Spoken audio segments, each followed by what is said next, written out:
Hello, my name is Bob Renton with Charlie's House. I'd like to spend a few moments and discuss how properly installed and maintained smoke alarms in your house are your best line of defense should a fire occur. A recent National Fire Protection Association report indicated that 3 out of 5 fire deaths in residential structures can be attributed to instances when either a smoke detector wasn't present at all or did not operate. According to that report, in almost 50% of the times, if the detector was present, it didn't operate because the detector battery had been removed or disconnected. In almost another 25% of the cases, the battery was intact but was dead.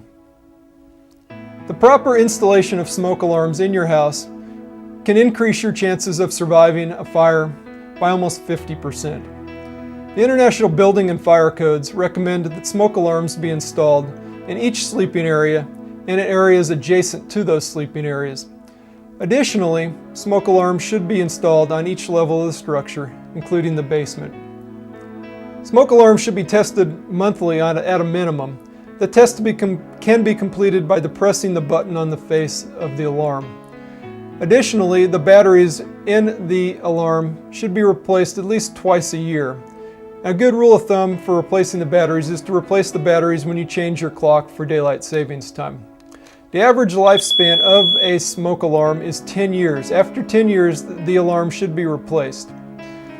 So with the proper installation and maintenance of smoke alarms in your residence, your family's safety is greatly enhanced. Thank you.